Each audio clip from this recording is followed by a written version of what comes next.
Well, hello there. We just got back from seeing the new Disney Plus show, Obi-Wan Kenobi. Got to see the first 2 episodes, and yes, I am repping the new shirt we got at Star Wars Celebration. It's a new exclusive they have there. Michaela even got a nice little shirt as well. Yeah, it's from her Universe booth. It's going to be dropping also online, but it's part of like the Star Wars archives, which is really cool. But I'm glad I picked it up. Yeah, and I like the way that both of these shirts kind of feel. They feel really nice, and this one kind of feels like sand. Yeah, sandy. So, yeah, of course, Obi-Wan loves to be around sand. Not as much as Anakin. So this day was really, really cool, and we capped it off with an amazing sneak preview for the world premiere, nonetheless, of Obi-Wan Kenobi, which by this point, some of you guys actually may have watched the first episode. The first 2 episodes have dropped now on Disney Plus, but we got to see it just a little bit in advance from the rest of the world. And the entire experience is really cool. So this morning we were at the LucasFilm Showcase. Deborah Chow and Ewan McGregor were out on stage, and they were talking a little bit about Obi-Wan Kenobi.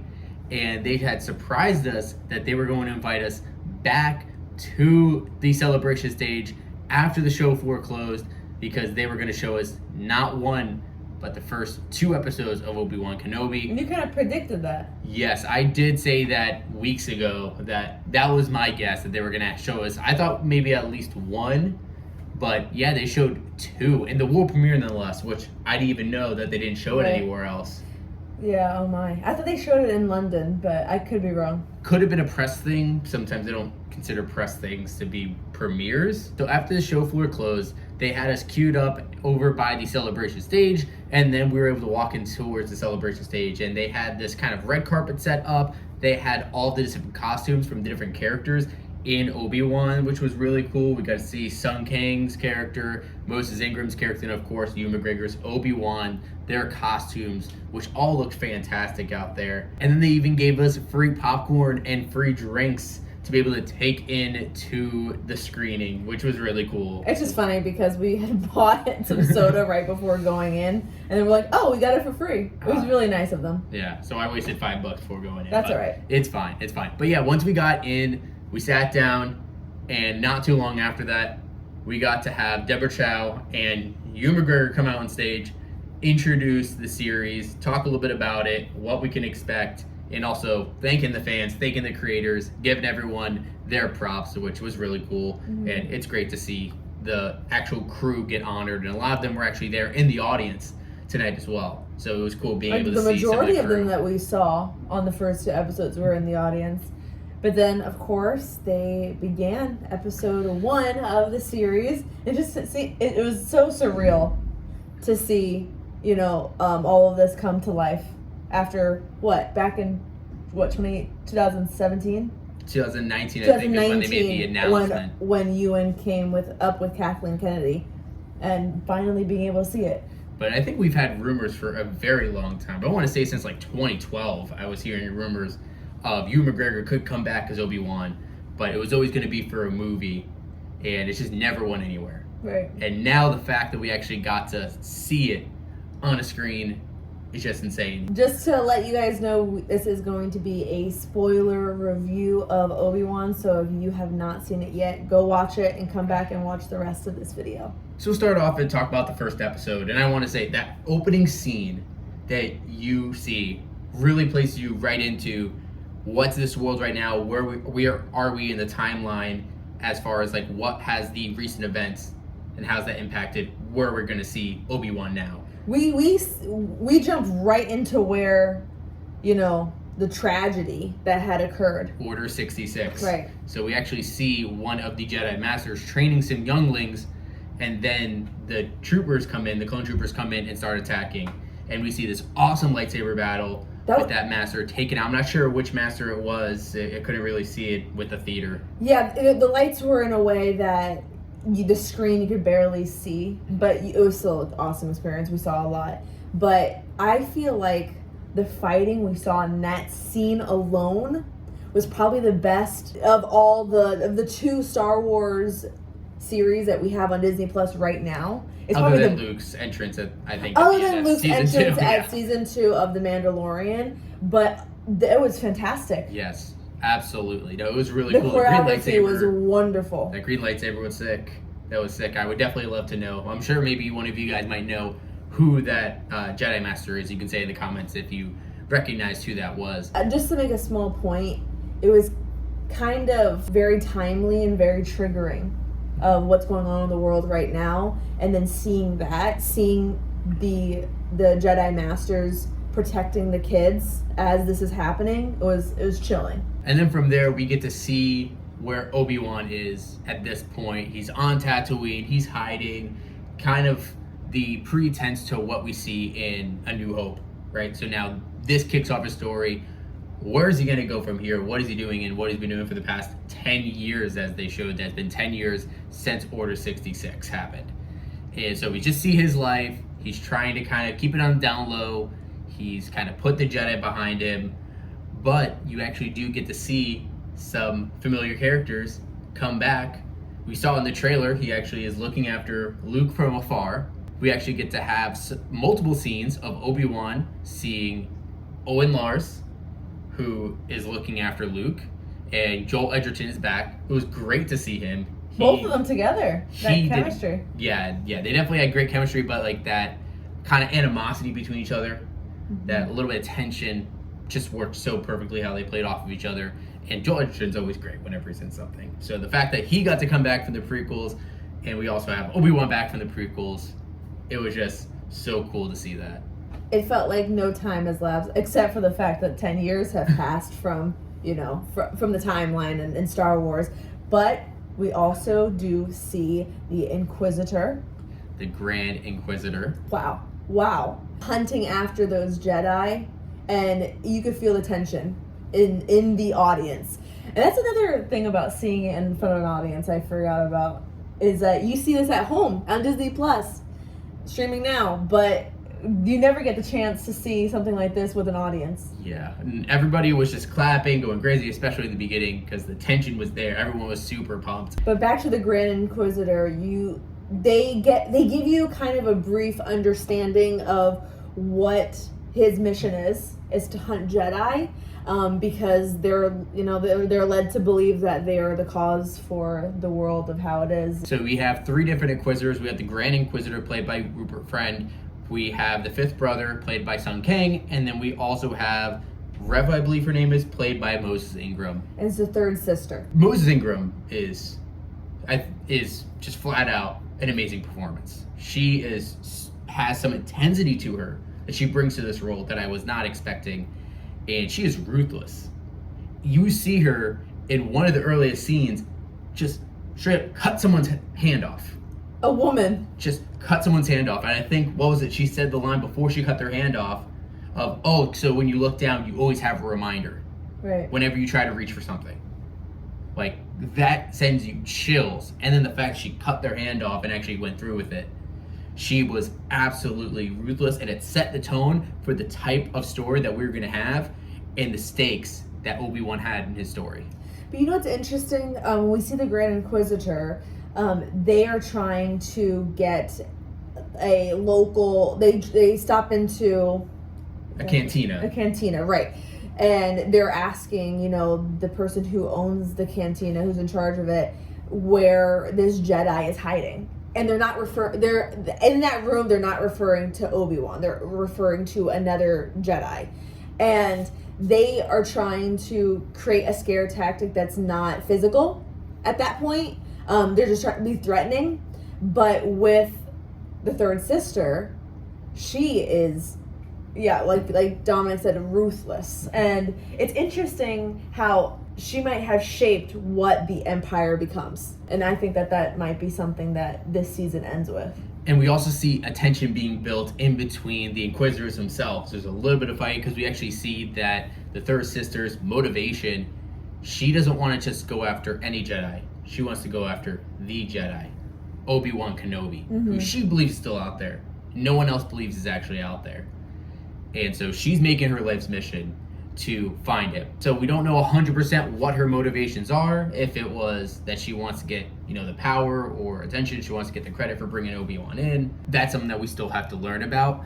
But there's something that was said before that she could have been a Padawan. Yeah, I think remember. You know, back when Order 66. Yeah, so Inquisitors essentially were trained to be Jedi, at least they're Force sensitive, but then they get brought over to the dark side, especially after Order 66, to try to take out the rest of the Jedi. So what I'm thinking is that possibly she had a connection to Obi-Wan prior to Order 66, and that she feels an animosity towards him and the Jedi because, of course, with younglings, they get taken from their family in order to train with the Jedi. So she might feel a sense of hatred for Obi-Wan, who might have taken her away from her family to go train, and then immediately Order 66 happens, and then she has nothing to show for it. Right, and I'm going to say this as a thought towards the end of the series, just as a reveal. I think she might have been part of the Padawan group, the class, when the master was killed, and they were like, what do we do? The kids were saying, what do we do? And they said, run. One of the clone troopers might have taken her, and maybe she thought, because maybe she had a connection with Obi-Wan, that maybe they were going to come and rescue her. And he never came back. She's probably very strong with the Force, and we do kind of see that in both episode 1 and definitely in episode 2.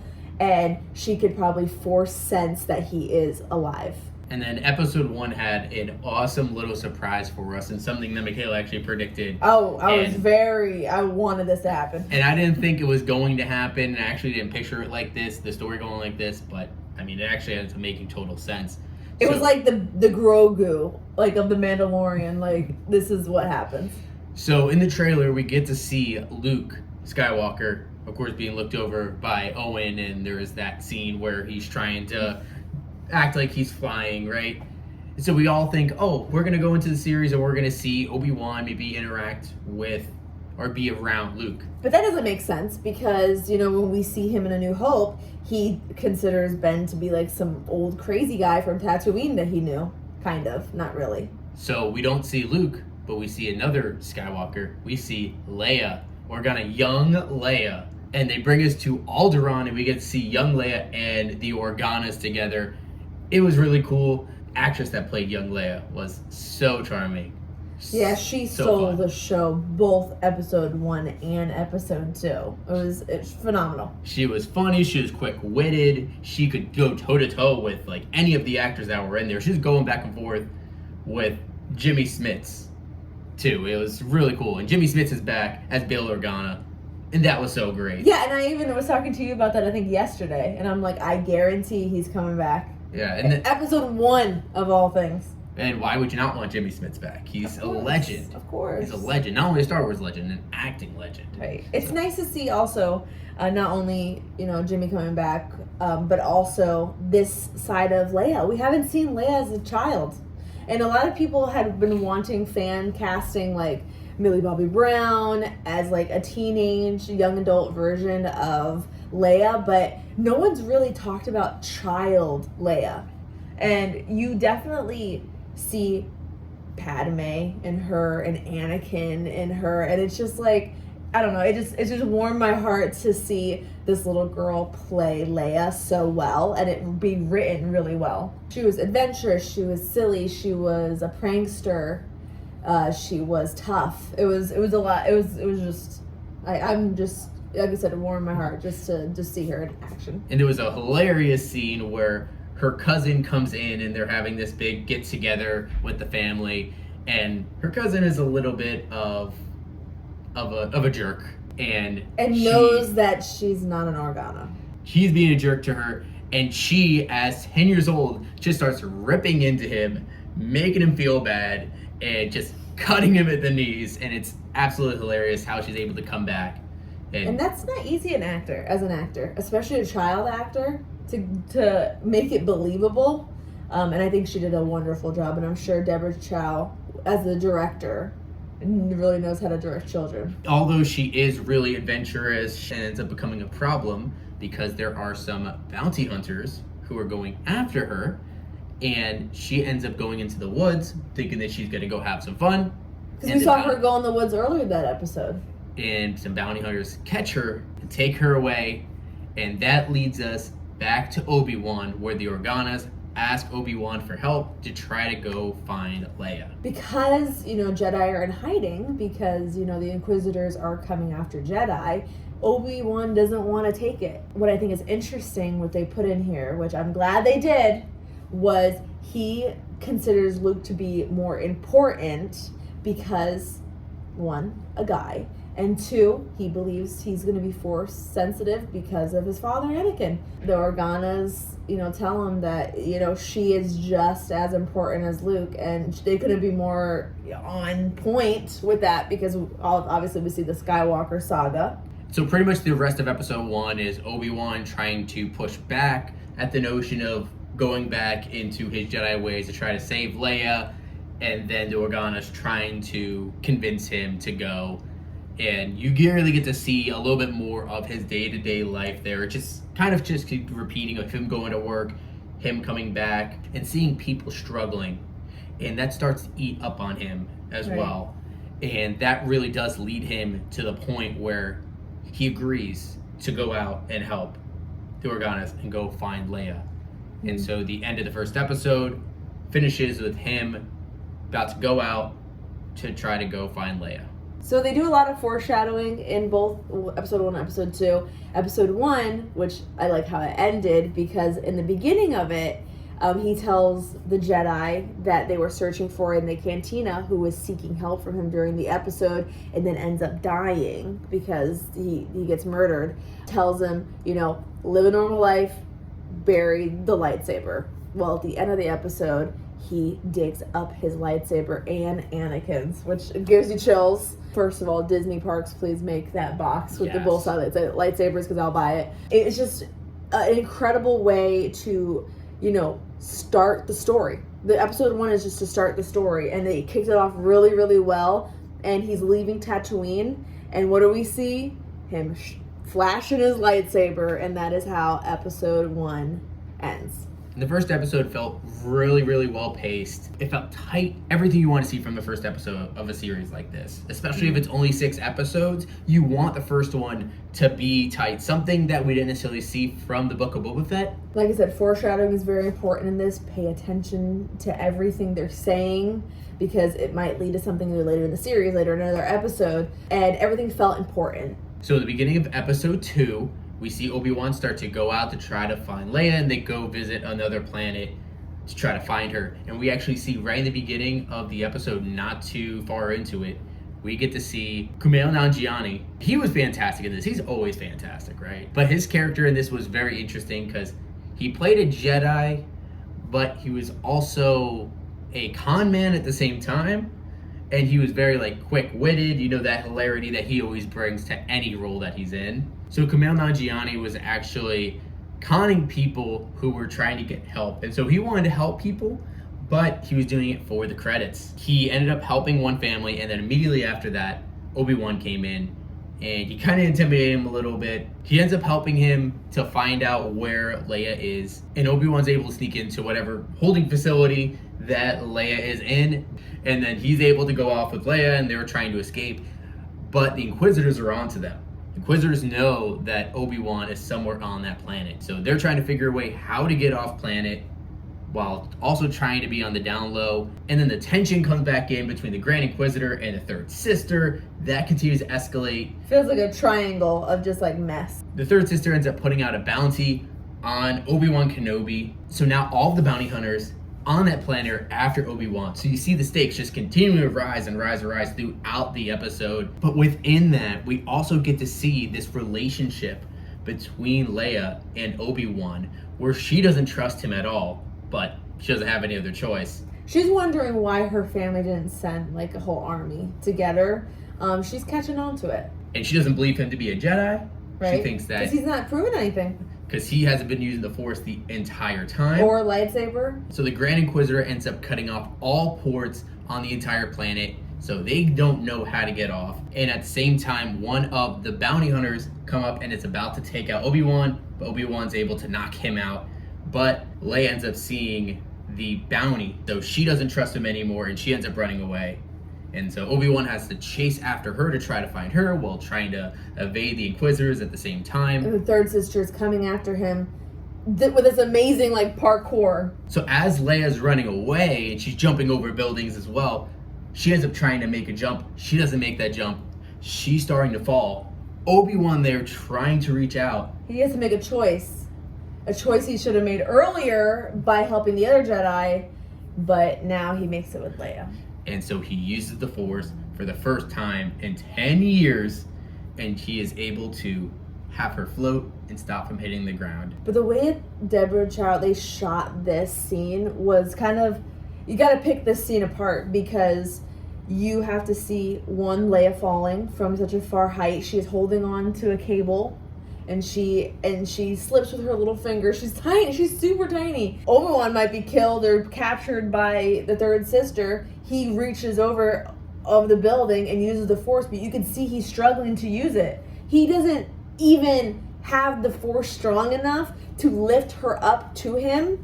He only has enough Force to stop her from falling and to lay her on the ground. And he was one of the most powerful Jedi back during the prequels. So I'm going to be really interested of how that plays part in this. But because he used the powers, he's able to save Leia. Kumail Nanjiani's character ends up coming back, and now he believes again, Leia believes again, and Kumail's actually able to help them get off planet by using a cargo ship. Obi-Wan is trying to hide while Leia's getting on the ship, and the third sister is onto Obi-Wan. She can sense him. It's a very tense-filled scene. She's going after him, and she is very, very close to getting him. They're pretty much on the other side. They're like barrels away from each other. And then the Grand Inquisitor shows up and confronts her and pretty much tells her to stand down. He wants to take Obi-Wan Kenobi in. He's going to take the credit. But before that, third sister reveals to Obi-Wan that Vader is, in fact, still alive and Anakin Skywalker. And you can see his face. It's like, oh my God. Shock. It was, I mean, obviously Trembling. we all know what happens, but just him now, this is the point he realizes that his Padawan is alive. And the third sister, she's had enough of this guy at this point. She's been threatened multiple times by him. And what does she do? She ignites her lightsaber and stabs him right through the gut. Right, look at it. And the Grand Inquisitor drops to the ground. Is he dead? Seemingly dead, but in He Star looks Wars, dead. you never know. He looks dead, but so was Palpatine and so was Darth Maul. Finally, we see, if you saw the episode, you see Obi-Wan and Leia finally get away because of the fight between the Grand Inquisitor and the third sister. Because of their tension, Obi-Wan has, a chill. Like, he cannot believe that Anakin is still alive. And more chills when they zoom in on his face and he says Anakin, and then all of a sudden you see Anakin In his chamber. right, and he opens his eyes. I'm face. so excited to see what else is coming out of this season. Oh my God. First 2 episodes with a bang. And I mean, it's not good to judge a show by just 2 episodes, but again, the show is only 6 episodes long, so we are already a third of the way in, Yeah. and I don't want it to end. How do you like it? I loved it, and we were actually talking about this earlier, and I'm not sure, like she said, if it's fair to say this after just watching 2 episodes of a series, but if this type of quality, these type of stories continue in this series, this will easily be the best Disney Plus show yet. I think it has that type of potential. Of course, we'll see with the final 4 episodes, but with these first 2, I was completely blown away, and everything from the direction, Deborah Chow, I think it's just top notch. Ewan McGregor, of course, having there. I mentioned Moses Ingram. That supporting cast is so good, and I think the tension and the relationships is just folded in really well, and there's that great balance.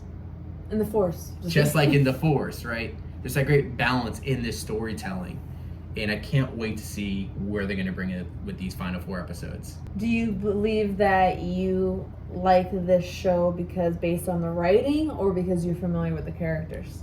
I think both. I mean, it's much easier for you to get into the show right off the bat if you're familiar with these characters and you really like it, especially since we understand where Obi-Wan ends up. Where does he go? Where in between Revenge of the Sith and A New Hope? but we don't know what happens in between. But we can really buy what is happening, and we can get into that easily. And then we kind of have an understanding of what Inquisitors do. And if you don't already know what Inquisitor does, they kind of explain it in the show. Real quick. Very Usually I don't like that when they do that in shows, but the way that they did it was, it made sense. It made sense the way that they explained it. So you really understood right. what their mission was. We see a Jedi die. We see a dead Jedi because of them. I don't know. I think this show is awesome. Like I said, I'm not gonna. Obi-Wan's my favorite Star Wars character. That and Ahsoka Tano, but I have to wait to see all of it. I did want to share with you guys that I knew those people were lying on the internet. They didn't know what the show was going to be about. I didn't see any leaks. Oh, I saw some of the leaks. I mean, sure, there's others, and I'm sure someone said something about Leia, but the ones that I saw so far, I'm like, no, they're false. I think they're false. And a lot of the spoilers I saw online was like a lot about Luke. But like I said, I don't think that they're gonna really show Luke as much as we thought because of the trailers. The 2 episodes were phenomenal, and I think they're the best 2 episodes that we've seen in the beginning of a show. Now I want to finish by talking a little bit about the cameos, because we see a couple small things in this. So we mentioned Leia, and she ends up being a main character, of course, but we see a couple little kind of hints. One of the things that that they did in the first episode is that Obi-Wan was trying to speak to Qui-Gon Jinn, hoping that Qui-Gon would, show up as Force Ghost. It would be really awesome if, like, sometime later in the series, we end up seeing Liam Neeson back as Qui-Gon Jinn. I think we thought we were going to see him now. We were like, oh my gosh. But it makes sense that he didn't show up then, because at that point he wasn't using the Force. So also, it can't be that easy. It can't be that easy for Obi-Wan. Also, after seeing episode 2 and his Force is just he's not connected with the Force as he used to be, it makes sense that he couldn't, call on Qui-Gon to come. One thing that we saw in episode 2, when Obi-Wan was on that planet, he was walking through the street, and we saw a clone trooper sitting on the sidewalk begging for credits. And it was actually a clone played by Tamura Morrison. None other than... Of course, he played all of the clones in Attack of the Clones and Revenge of the Sith. Pretty much anything that had the helmet off, he played it, and then everyone else was CGI'd. It was really cool to be able to see him there, that long beard, so you can really see that this was someone who was struggling for a while. Living on the streets. That would be another great story to be able to tell. What does a clone trooper coming out of the Clone Wars and everything, coming out of Order 66, what are they doing now? How did they live? And I remember that Rupert Friend did mention something about how we're going to see a lot of cameos. So that could lead us to seeing other people that we don't quite expect. So I'm excited for what we can come. I think this is going to have so many surprises. So many different surprises, both story-wise and character-wise. So yes. I can't wait. I did want to mention that if you go to the Disney Plus Instagram page, it tells you how to prepare to watch Obi-Wan Kenobi, like obviously the movies, the prequels. And they also mentioned some episodes of the Clone Wars. And all the episodes pretty much are, Satine from Mandalore and Obi-Wan. So I'm intrigued, hopefully, speaking of cameos, that Satine shows up or is mentioned in some way. That's our thoughts on the first 2 episodes of Obi-Wan Kenobi, now streaming on Disney Plus. It was a cool experience that they did this at Star Wars Celebration, and thank you to everyone out at Star Wars Celebration for putting this together, Lucasfilm. That was so cool of you to be able to do and have that world premiere there. That was so much fun. But I do want to hear from you guys out there. Have you already watched Obi-Wan Kenobi? What'd you think of the first 2 episodes? And were any of you out at Star Wars Celebration? Did you get to go to the world premiere with us? Let me know what you guys had and what your guys' thoughts are in the comments down below. And of course, if you guys can, if you have not already, hit that subscribe button. Also leave a like in the video and hit that bell to be notified when future videos drop. And thank you guys so much for watching today. And as always, we'll see you again real soon.